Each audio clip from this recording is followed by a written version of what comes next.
Show Don't Tell Part 3. Now we're going to talk about how we actually use the setup and we use the information they've given us during the history to get them to really feel and understand what it is that we need to be addressing. So if you haven't watched parts 1 and 2, make sure you do. Part 1, we talked about why it's important to integrate different learning styles and why we have to get them to feel it in order to believe it, and how that actually removes the need for a lot of traditional patient education that doesn't work very well. Part 2, I talked about during the case history, I'm letting them know what I'm expecting to find in the exam because I'm linking what they are feeling currently, their pain, with visual and verbal information that links it all together so it makes sense. Now, by this point, you should have them ideally going, yeah, that sounds right. I hope I've got that. Because then they're going, you know what you're talking about here. If I've got that, you'll be able to help me. Now we're going to talk about in the exam where we actually show them what is going on. So there's 2 things that you can do here. 1 is the obvious one that most practitioners do. 2 is the less obvious one that not a lot of practitioners will actually do. And if they do, they don't do it correctly. So now what we want to do is we've got how they've been feeling with their symptoms. We've linked that to a visual and a verbal explanation of what's going on. Now we're going to link it back into a felt feeling of where the actual problem is. Now you can do this in different ways. I know some people use muscle testing for this, for example. I prefer to do it with motion palpation because it's the easiest thing for patients to understand. It's less of a conceptual leap because they're going, I can feel something's not moving, and it makes sense to them that an adjustment would improve the movement. So we start the examination. Fairly quickly, I want them sat on the bench behind me, and you'll remember from last time I said have an image or a model. Whatever you have, ideally you want to have it so they can see it as you're assessing them. So my patient, the visual that I've shown them, like a picture of the spine where I've said this is where I think we'll find the issue, that's on the screen. So they're sat behind me here, facing towards the screen, looking at that. I then come around behind them, and I start doing a motion palpation scan. So I'm just going up the spine to feel whether there's any areas that are restricted. Now, one of the things you'll get in this, the obvious one, is where the pain is. And you do want to get this. You want to recreate the pain. You want your patients to go, yeah, that's it. Because now they know you found the pain. And that's important because if you don't and you cannot provoke the pain, it's a little bit more of a leap for them to go, oh, you've definitely found the issue. You can, and sometimes it's not possible to find the pain, but ideally you want to find that quickly because then they go, oh, you know what I'm feeling, good. We can both agree that the pain is coming from there. But that doesn't necessarily mean that's where I'm going to start my treatment. It doesn't mean what I need to free up. I might find that if they've got pain at L5, that that's also locked up. In which case, okay, I'm going to cue them into that. But I might find it's locked up at L1 too, and actually the TL is really jammed, and that's why the lumbosacral is overworking. I need them to feel this. So what I will do is I'll scan up, and if they go, oh, that's the pain, go, right, that's the area we were talking about where it's inflamed. That makes sense. That's where your pain is coming from. We've got to get that calmed down. Now let's find out where it's coming from. And I will scan up the spine. And if I find, for example, the TL is really locked, and I'm very careful with my language, I don't say, how does that feel? I say, do you feel that? Because if I say, how does that feel? If they don't feel pain, they'll probably go, okay. Because they think I'm looking for the pain. And they're focused on the pain. And they'll go, okay, meaning they think, well, if it's not painful, it's not relevant. Whereas if I go, do you feel that? They might go like, yeah. Like it's a little bit stiff or something like that, but I'll prompt them. So I'll say, do you feel that?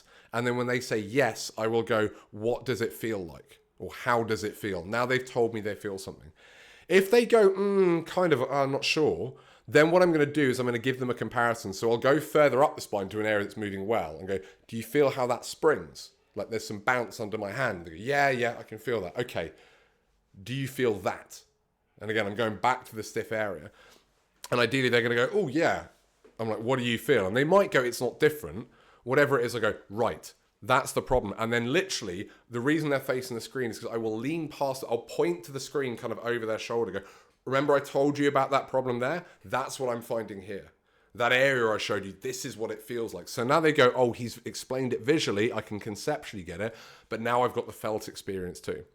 So that's what I'm looking to do there because I want them to feel it, but I'm very careful with the language. If you say, how does that feel? They might go, okay. I really want them to tell me that this is, it's different. It's uncomfortable. It's stiff. It's not right. It might be sore as well, but that is much, much better than me telling them. Now, some patients just do not have the interoception to feel it. Some of them will go, oh, I don't know what I'm supposed to feel, or no, it feels about the same. In which case I'll go, okay, that's fine. That tells us the brain isn't that aware of what's going on here at the moment. That's something we want to improve.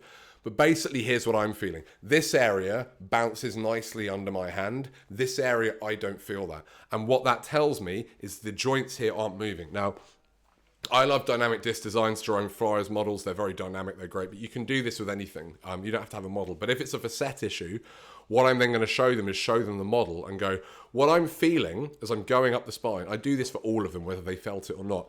I'm going up the spine and I'm pushing here and I'm just feeling for some wiggle. I just want to feel, does that wiggle a little bit? Only a millimeter or two, and that shows me that these two joints back here can move. If they can move, I'm happy. So that area I felt higher up, it's springing, it's wiggly, that's great.